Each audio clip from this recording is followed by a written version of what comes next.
BBC প্রবাহে আপনাদের সবাইকে স্বাগত জানাচ্ছি। আমি শারমিন রমা। শুরুতেই দেখে নেব আজ কি থাকছে। যুক্তরাষ্ট্র ইসরায়েলের বিরুদ্ধে ইরানের ঐতিহাসিক বিজয় ঘোষণা, তেহরানের রাস্তায় বিজয় উল্লাস, শর্ত দিয়ে খুলে দেওয়া হলো হরমুজ প্রণালী। যুদ্ধবিরতির পর নিজের দেশেই ক্ষোভের মুখে নেতানিয়াহু। যুদ্ধবিরতি নিয়ে ইসরায়েল চুপ থাকায় দেশ জুড়ে বিতর্ক, রাজনৈতিকভাবে ইসরায়েলি প্রধানমন্ত্রীকে ব্যর্থ আখ্যা। ট্রাম্পের যুদ্ধবিরতি ঘোষণাকে ইসরায়েলের বৃদ্ধাঙ্গুলি, ইরানের একটি শর্ত মানবে না তেল আবিব। নেতানিয়াহুর স্পষ্ট বার্তা, লেবাননে অব্যাহত থাকছে হামলা। যুদ্ধবিরতির ঘোষণায় জাতিসংঘ মহাসচিবের বিশেষ বার্তা, সব পক্ষকে আন্তর্জাতিক আইন মেনে চলার আহ্বান, অঞ্চলে পূর্ণাঙ্গ শান্তি ফেরা নিয়ে প্রত্যাশা।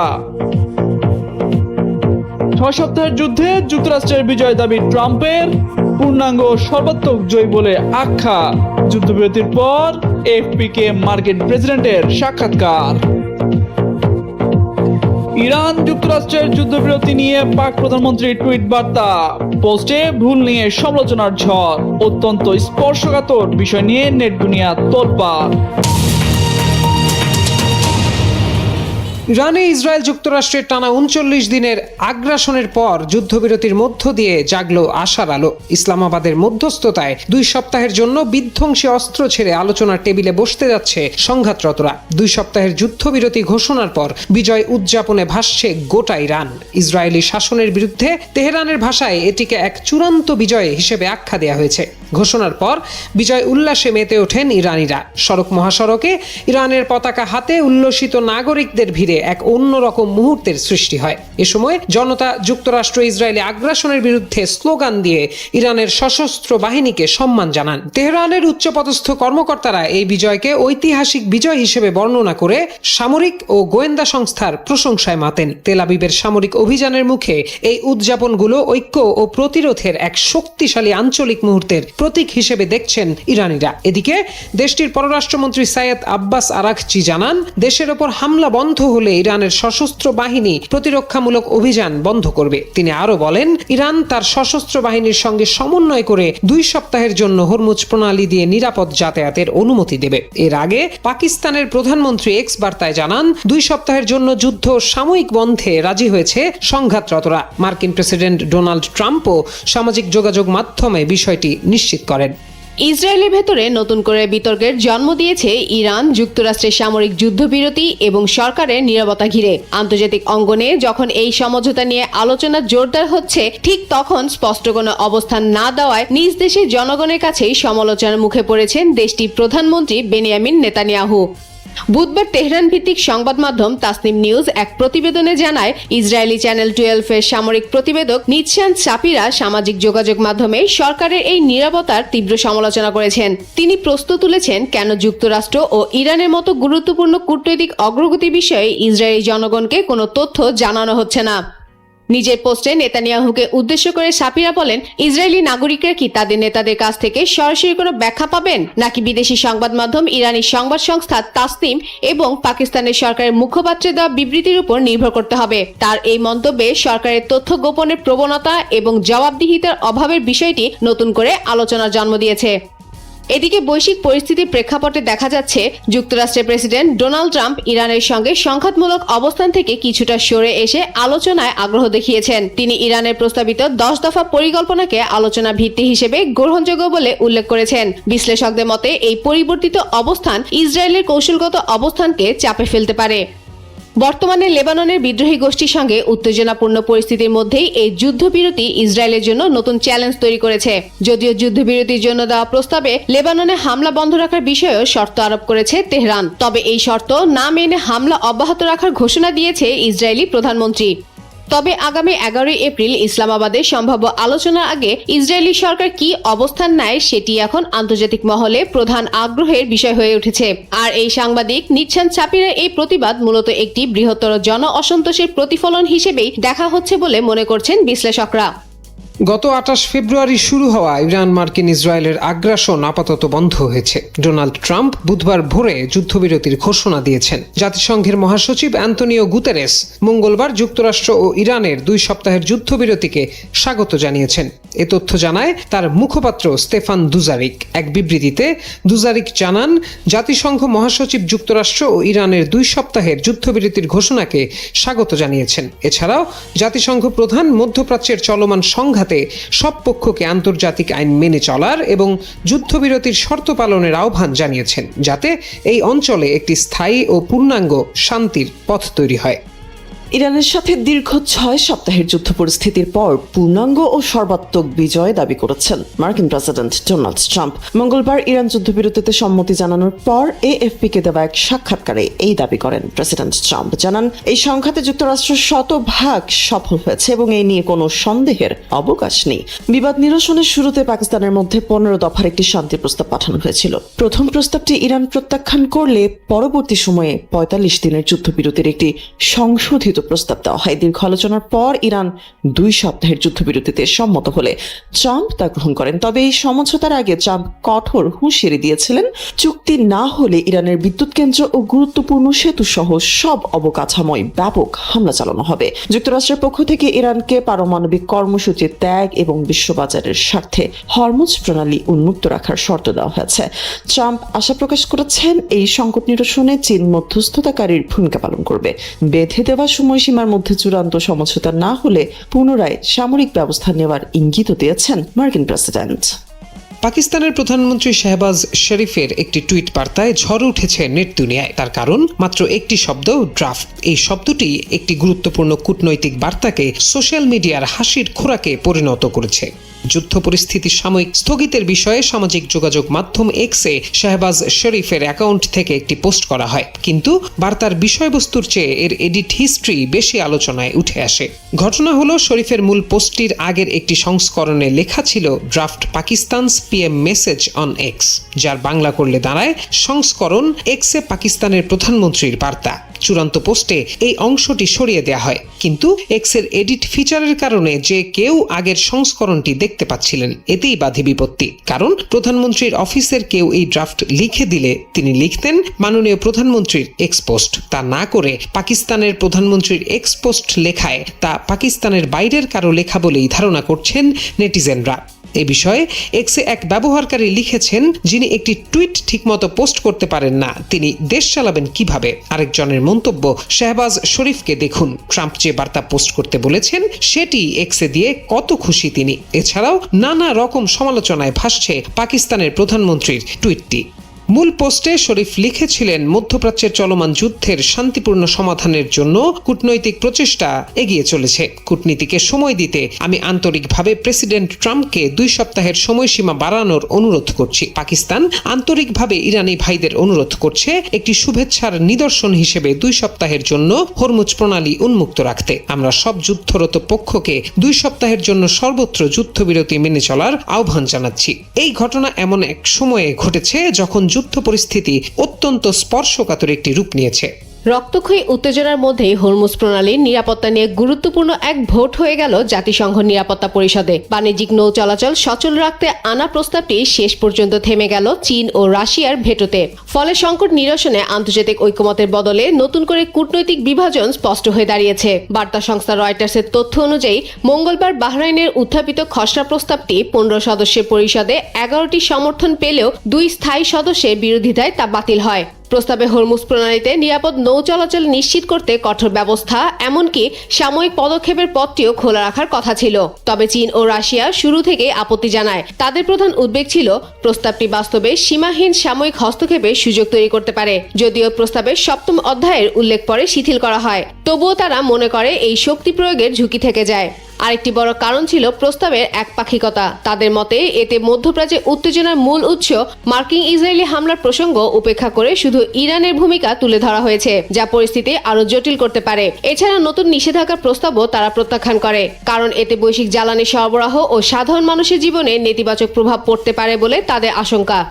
2026 সালের 8 এপ্রিল মধ্যপ্রাচ্যের আকার যখন রণহুঙ্কারে প্রকম্পিত, ঠিক তখন বিশ্ববাসীকে অবাক করে দিয়ে ঘোষিত হলো এক অভাবনীয় সংবাদ। ইরান ও যুক্তরাষ্ট্রের মধ্যে 2 সপ্তাহের আকস্মিক যুদ্ধবিরতি। আর এই অসাধ্য সাধনের নেপথ্যে কারিগর হিসেবে আবির্ভূত হয়েছে এক দক্ষিণ এশীয় দেশ যার নাম পাকিস্তান। ইসলামাবাদ নিজেকে কেবল একটি আঞ্চলিক শক্তি নয়, বরং বিশ্বমঞ্চে এক দক্ষ মধ্যস্থতাকারী হিসেবে প্রতিষ্ঠা করেছে। বার্তা সংস্থা AFP এবং দক্ষিণ এশিয়া বিষয়ক বিশেষজ্ঞ মাইকেল কুগেলম্যানের মতে এটি পাকিস্তানের সাম্প্রতিক ইতিহাসের সবচেয়ে বড় কূটনৈতিক সাফল্য। বহু সমালোচক যারা মনে করতেন পাকিস্তান এত জটিল সমীকরণ মেলাতে পারবে না, তাদের ভুল প্রমাণ করেই ইসলামাবাদ এখন বিশ্ব শান্তির ট্রাবল শুটার। এই সাফল্যের পেছনে রয়েছে পাকিস্তানের এক অনন্য অবস্থান। তেহরানে নিযুক্ত সাবেক পাকিস্তানের রাষ্ট্রদূত আসিফ দুররানির মতে পাকিস্তানই একমাত্র দেশ যার তেহরান এবং ওয়াশিংটন উভয় পক্ষের সাথে গভীর ও কার্যকর সম্পর্ক রয়েছে। 1947 সালে স্বাধীনতার পর ইরানই প্রথম পাকিস্তানকে স্বীকৃতি দেয়। 900 কিলোমিটারের অভিন্ন সীমান্ত, গভীর সাংস্কৃতিক ঐক্য এবং পাকিস্তানের বিশাল শিয়া জনগোষ্ঠী দেশ দুটির সম্পর্ককে একটি আত্মিক রূপ দিয়েছে। এমনকি ওয়াশিংটনে, যেখানে তেহরানের কোনো দূতাবাস নেই, সেখানে পাকিস্তানি ইরানের কূটনৈতিক স্বার্থ দেখাশোনা করে।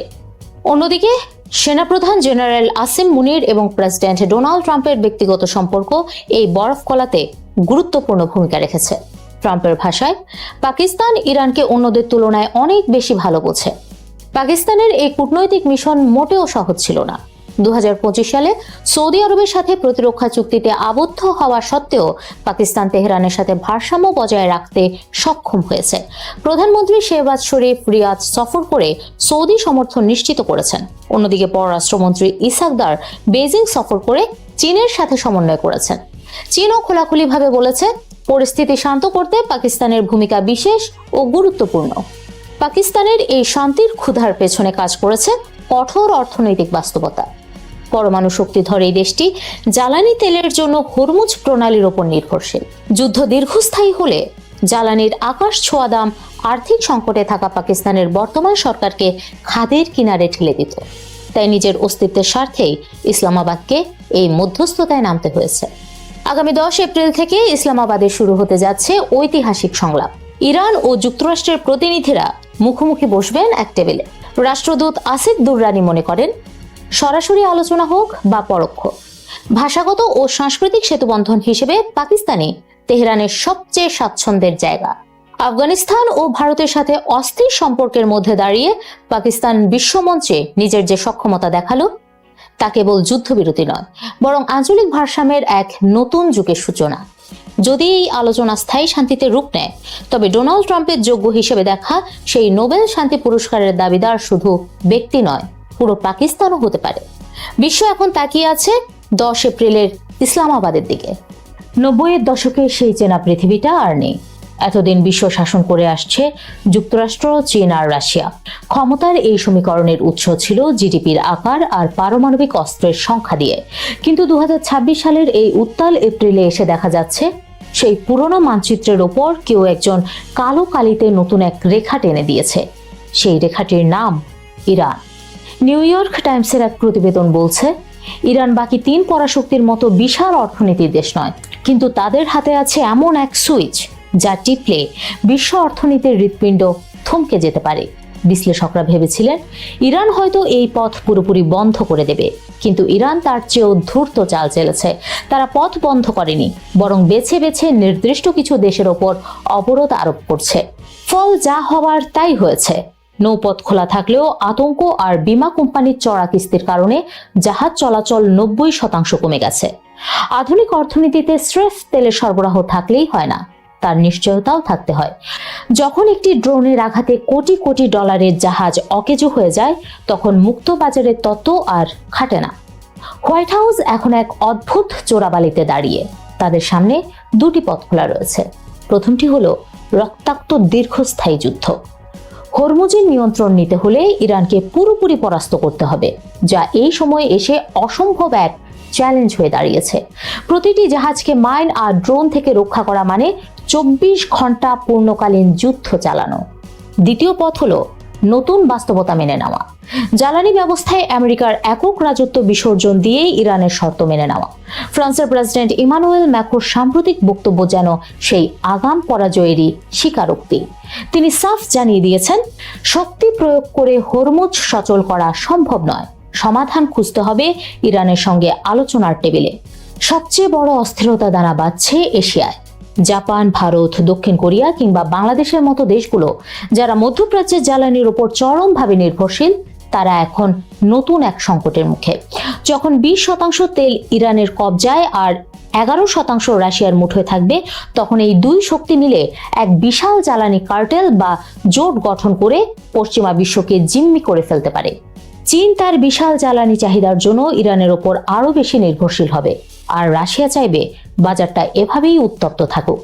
কোনো আনুষ্ঠানিক সামরিক চুক্তি ছাড়াই কেবল বৈশ্বিক বাস্তবতায় বেইজিং, মস্কো আর তেহরান একই সুতোয় গেঁথে গেছে। হরমুজ প্রণালীর ওপর ইরানের এই একক কর্তৃত্ব কেবল একটি সামরিক উত্তেজনা নয়, বরং এটি এক নতুন বিশ্ব ব্যবস্থার জন্মলগ্নের পদধ্বনি। আগামী কয়েক বছরের মধ্যে হয়তো এমন এক পৃথিবী দেখা যাবে যেখানে ওয়াশিংটনের একক নির্দেশের বদলে তেহরানের সম্মতি ছাড়া বিশ্ব অর্থনীতির চাকা আর ঘুরবেই না। ইরান ও যুক্তরাষ্ট্রের মধ্যে 2 সপ্তাহের সাময়িক যুদ্ধবিরতি ঘোষণার পর একে মার্কিন প্রেসিডেন্ট ডোনাল্ড ট্রাম্পের চরম পরাজয় হিসেবে আখ্যায়িত করেছে রাশিয়া। 8 এপ্রিল রাশিয়ার পররাষ্ট্র মন্ত্রণালয়ের মুখপাত্র মারিয়া জাখারোভা স্পুটনিক রেডিওকে দেওয়া এক সাক্ষাৎকারে বলেন, বিনা উস্কানিতে ইরানের উপর যুক্তরাষ্ট্রের একতরফা ও আগ্রাসী হামলার নীতি চূড়ান্তভাবে ব্যর্থ হয়েছে। তিনি বলেন, সামাজিক যোগাযোগের মাধ্যমে বড় বড় কথা বলা এবং বিজয় খুব কাছেই দাবি করে যেসব আগ্রাসী বিবৃতি দেওয়া হয়েছিল তা এই যুদ্ধবিরতির মাধ্যমে ধূলিসাৎ হয়ে গেছে। চরম পরাজয় ঘটেছে তাদের একগুঁয়ে আক্রমণাত্মক দৃষ্টিভঙ্গির।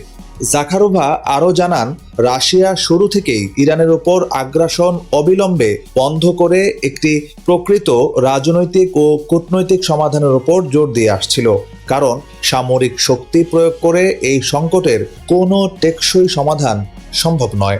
7 এপ্রিল রাতে 2 সপ্তাহের জন্য ইরানে বোমা হামলা ও সামরিক অভিযান স্থগিতের ঘোষণা দেন ট্রাম্প। এর আগে 28 ফেব্রুয়ারি যুক্তরাষ্ট্র ও ইসরায়েল যৌথভাবে ইরানে হামলা শুরু করে। ওই হামলায় ইরানের তৎকালীন সর্বোচ্চ নেতা আয়াতুল্লাহ আলী খামেনি সহ 1340 জনের বেশি মানুষ প্রাণ হারান। জবাবে ইরানও ইসরায়েল এবং জর্ডান, ইরাক সহ উপসাগরীয় অঞ্চলে থাকা মার্কিন সামরিক ঘাঁটিগুলোতে ড্রোন ও ব্যালিস্টিক ক্ষেপণাস্ত্র হামলা চালায়। পাশাপাশি হরমুজ প্রণালীতে জাহাজ চলাচলেও বিধিনিষেধ আরোপ করে।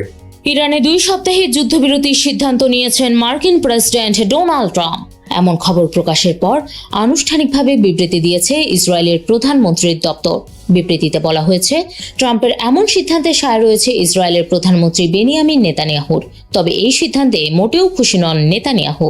সামাজিক যোগাযোগ মাধ্যম এক্সে দেওয়া এক বার্তায় নেতানিয়াহু লেখেন, যুক্তরাষ্ট্র ও ইসরায়েলের যৌথ লক্ষ্য হল ইরান যেন আমেরিকা, ইসরায়েল এবং তাদের আরব প্রতিবেশীদের জন্য কোনো পারমাণবিক ক্ষেপণাস্ত্র বা সন্ত্রাসী হুমকি তৈরি করতে না পারে। প্রেসিডেন্ট ট্রাম্পের এই প্রচেষ্টাকে ইসরায়েল পূর্ণ সমর্থন করে। তিনি আরও লেখেন, 11 এপ্রিল পাকিস্তানের ইসলামাবাদে যে আলোচনা হবে সেখানে যুক্তরাষ্ট্র তাদের লক্ষ্য পূরণে কাজ করবে, এমনটাই আশ্বাস দেওয়া হয়েছে। তবে এই 2 সপ্তাহের যুদ্ধবিরতি শুধু যুক্তরাষ্ট্র ও ইরানের মধ্যে প্রযোজ্য। লেবাননে ইসরায়েলের যে সামরিক অভিযান চলছে তা এই যুদ্ধবিরতির কারণে বন্ধ হবে না। ইসরায়েলি প্রধানমন্ত্রীর এই বক্তব্য পাকিস্তানের প্রধানমন্ত্রী শেহবাজ শরীফের দাবির সম্পূর্ণ বিপরীত। শেহবাজ শরীফ জানিয়েছিলেন, লেবানন এবং অন্যান্য সব অঞ্চলেই যুদ্ধবিরতি কার্যকর হবে, কিন্তু নেতানিয়াহুর কঠোর অবস্থান ইঙ্গিত দিচ্ছে যে লেবাননে হিজবুল্লাহর বিরুদ্ধে ইসরায়েলের আক্রমণ অব্যাহত থাকবে। এছাড়া ধারণা করা হয়, প্রথম দফায় ওমানের মধ্যস্থতায় আলোচনাগুলো ভেস্তে যাওয়ার পেছনেও নেতানিয়াহুর বড় ভূমিকা ছিল। এমনকি মার্কিন প্রেসিডেন্ট ডোনাল্ড ট্রাম্পকে তিনিই সংঘাতের পথে পরিচালিত করেছিলেন। এছাড়া দীর্ঘদিন ধরেই যুদ্ধবিরতির ধারণাটির ব্যাপারে সন্দিহান নেতানিয়াহু। ইরানকে ঘিরে চলমান সংঘাতে যুদ্ধবিরতি নিয়ে যুক্তরাষ্ট্র ও ইসরায়েলের মধ্যে স্পষ্ট মতপার্থক্য দেখা দিয়েছে। মার্কিন প্রেসিডেন্ট ডোনাল্ড ট্রাম্প যেখানে শর্ত সাপেক্ষে সমঝোতার কথা বলছেন, সেখানে ইসরায়েলের প্রধানমন্ত্রী বেনিয়ামিন নেতানিয়াহু এখনই যুদ্ধবিরতির কিছুটা বিপক্ষেই অবস্থান নিয়েছেন। 6 এপ্রিল এক্সিওসের প্রতিবেদনে বলা হয়েছে, নেতানিয়াহু ট্রাম্পকে অনুরোধ জানিয়েছেন এই মুহূর্তে ইরানের সঙ্গে যুদ্ধবিরতির পথে না যেতে। গত 5 এপ্রিল 2 নেতার মধ্যে ফোন আলাপ হয়। যেখানে তিনি এই বিষয়ে উদ্বেগ প্রকাশ করেন। তার মতে এই ধরনের সমঝোতা কৌশলগত ঝুঁকি তৈরি করতে পারে। তবে ট্রাম্প নেতানিয়াহুকে জানিয়েছেন, ইরান যুক্তরাষ্ট্রের শর্তগুলো মেনে নিলে যুদ্ধবিরতি সম্ভব। কোনো একটি দেশের পুরো সভ্যতা ধ্বংস করে দেওয়ার হুমকি দেওয়া কি আন্তর্জাতিক আইনে বৈধ? মার্কিন সামরিক বাহিনীর 1200 পৃষ্ঠার যুদ্ধবিধিতে কি এমন কোনো নিয়ম আছে যা একজন প্রেসিডেন্টকে 9 কোটি মানুষের দেশকে সম্পূর্ণ অন্ধকারে ডুবিয়ে দেওয়ার অধিকার দেয়? সুপ্রিম কোর্ট থেকে দায় মুক্তি পেয়ে ডোনাল্ড ট্রাম্প কি এখন যুদ্ধাপরাধের সীমানা অতিক্রম করতে চলেছেন? আর মার্কিন সেনারা কি সেই অবৈধ আদেশ মানতে বাধ্য? হরমুজ প্রণালী খুলে দেওয়ার আলটিমেটাম এবং ট্রাম্পের এই চরম হুমকিকে ঘিরে এখন এসব প্রশ্নই বিশ্বজুড়ে ঘুরপাক খাচ্ছে। চলুন আন্তর্জাতিক আইন, সামরিক বিধি এবং বিশ্লেষকদের মতামতের ভিত্তিতে জেনে নেই ট্রাম্পের এই হুমকির প্রকৃত বৈধতা কতটুকু। ইরানকে হরমুজ প্রণালী খুলে দেওয়ার জন্য আলটিমেটাম দিয়ে নিজের সোশ্যাল মিডিয়া ট্রুথ সোশ্যালে ট্রাম্প লেখেন, একটি পুরো সভ্যতা আজ রাতে ধ্বংস হয়ে যাবে, যা আর কখনোই ফিরে আসবে না। যদিও শেষ মুহূর্তে তিনি 2 সপ্তাহের যুদ্ধবিরতি ঘোষণা করেছেন, তবে তার এই সভ্যতা মুছে ফেলার হুমকি আন্তর্জাতিক অঙ্গনে প্রবল বিতর্কের জন্ম দিয়েছে। বিশ্লেষকদের মতে সুপ্রিম কোর্ট ট্রাম্পকে প্রেসিডেন্ট হিসেবে তার দাপ্তরিক কাজের জন্য যে দায় মুক্তি দিয়েছে তার অপব্যবহার করেই তিনি হয়তো এমন বেপরোয়া আচরণ করছেন। তবে মার্কিন প্রতিনিধি পরিষদের ডেমোক্রেট সদস্য জেসন ক্রো স্পষ্ট করে বলেছেন, ট্রাম্পের হয়তো দায় মুক্তি আছে, কিন্তু সামরিক বাহিনীর তা নেই। তিনি বলেন, যদি কোনো সেনাকে বেসামরিক মানুষ হত্যা করতে, স্কুল বা বেসামরিক বিদ্যুৎ কেন্দ্রে বোমা ফেলতে বলা হয়, তবে তা সরাসরি যুদ্ধাপরাধ হিসেবে গণ্য হবে এবং অবৈধ আদেশ অমান্য করার আইনি বাধ্যবাধকতা সামরিক বাহিনীর রয়েছে। যুক্তরাষ্ট্র ও ইসরায়েল এই যুদ্ধ শুরু করেছিল ইরানের পারমাণবিক অস্ত্র ঠেকানোর অজুহাতে, কিন্তু এখন ট্রাম্প নিজেই গণবিধ্বংসী হামলার হুমকি দিচ্ছেন, যার লক্ষ্য হলো ইরানের সেতু ও বিদ্যুৎ কেন্দ্রগুলো উড়িয়ে দিয়ে 9 কোটি মানুষকে অন্ধকারে এবং অবরুদ্ধ অবস্থায় ফেলে দেওয়া। আন্তর্জাতিক রেড ক্রস কমিটির প্রেসিডেন্ট মির্জানা স্পালজারিক এবং কানাডার প্রধানমন্ত্রী মার্ক কার্নি উভয়ই সব পক্ষকে বেসামরিক স্থাপনা রক্ষা এবং আন্তর্জাতিক আইন মেনে চলার আহ্বান জানিয়েছেন।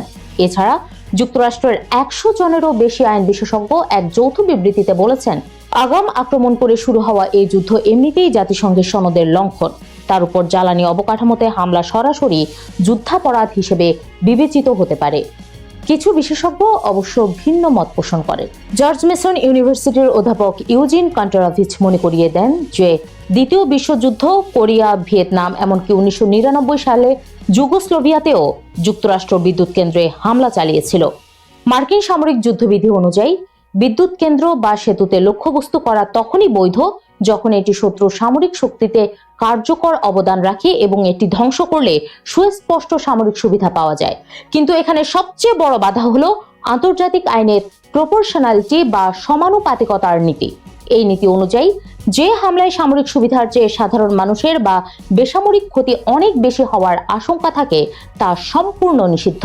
টেক্সাসের দ্বিগুণ আয়তনের একটি দেশের অধিকাংশ বিদ্যুৎ কেন্দ্র ধ্বংস করা হলে তা নিশ্চিতভাবেই লাখো মানুষের জীবনে চরম বিপর্যয় ডেকে আনবে, যা এই নীতির সরাসরি পরিপন্থী। সব মিলিয়ে ট্রাম্পের এই হুমকি শুধু ইরানের জন্যই নয়, বরং যুক্তরাষ্ট্র এতদিন ধরে বিশ্বজুড়ে যেসব আইন ও নীতির কথা বলে আসছিল তার প্রতি এক চূড়ান্ত চপেটাঘাত হিসেবেই দেখা হচ্ছে।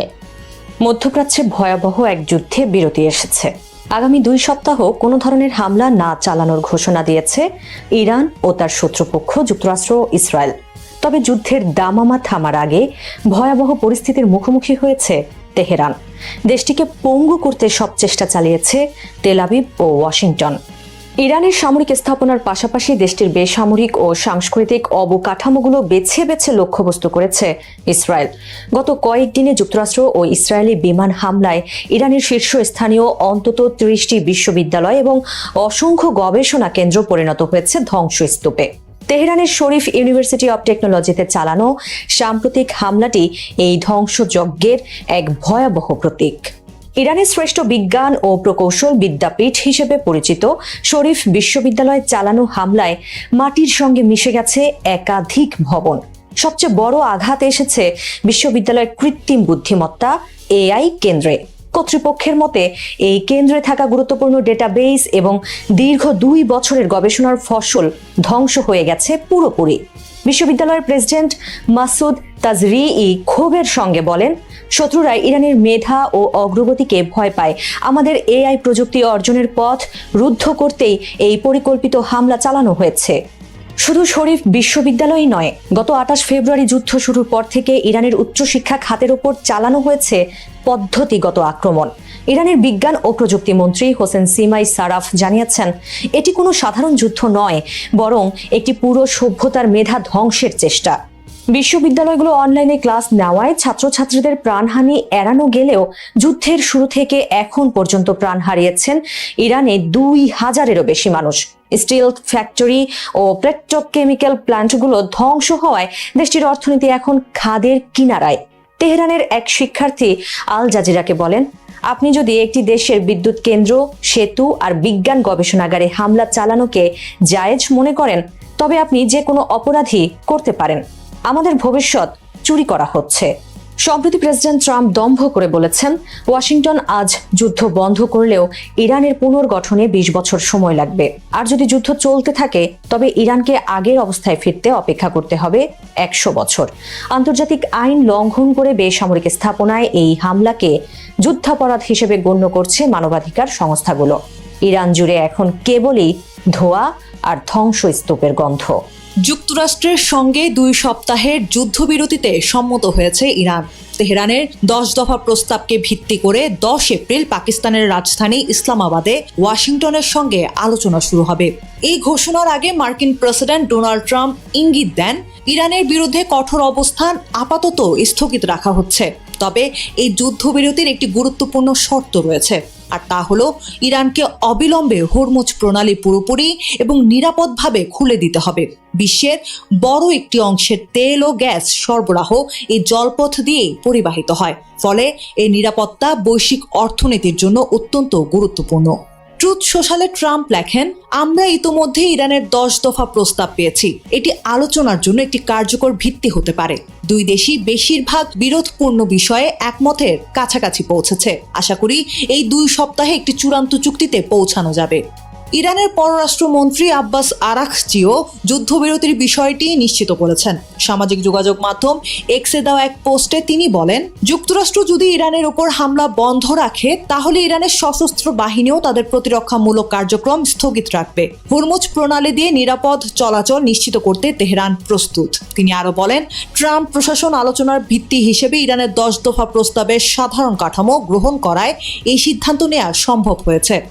এদিকে পাকিস্তানের প্রধানমন্ত্রী শেহবাজ শরীফ এই উদ্যোগকে স্বাগত জানিয়েছেন। তিনি 2 পক্ষকে ইসলামাবাদে আলোচনায় অংশ নিতে আমন্ত্রণ জানিয়েছেন এবং বলেছেন, শুধু ইরান যুক্তরাষ্ট্র নয়, লেবানন সহ সংশ্লিষ্ট সব পক্ষের মধ্যেও যুদ্ধবিরতি জরুরি। তিনি আশা করেন 10 এপ্রিল বৈঠকে একটি চূড়ান্ত সমাধানের পথে অগ্রগতি হবে। আসন্ন হাই ভোল্টেজ ওই বৈঠকে 2 পক্ষের মাঝে মধ্যস্থতাকারীর ভূমিকা পালন করবে পাকিস্তান। গত 28 ফেব্রুয়ারি যুক্তরাষ্ট্র ইসরায়েলের হামলার পর ইরান হরমুজ প্রণালীতে আংশিক অবরোধ আরোপ করে। এতে বৈশ্বিক জ্বালানি বাজার এবং বাণিজ্যে বড় ধরনের প্রভাব পড়ে। এই সংঘাত শুধু ইরান ও যুক্তরাষ্ট্রের মধ্যেই সীমাবদ্ধ থাকেনি। লেবাননের হিজবুল্লাহ এবং ইয়েমেনের হুতি বিদ্রোহীরাও এতে জড়িয়ে পড়ে এবং ইসরায়েলের উপর হামলা চালায়। ফলে পুরো উপসাগরীয় অঞ্চল জুড়ে অস্থিতিশীলতা তৈরি হয়। সবাইকে শুভকামনা জানিয়ে আমি শারমিন রমাজ এখানে বিদায় নিচ্ছি। ভালো থাকবেন।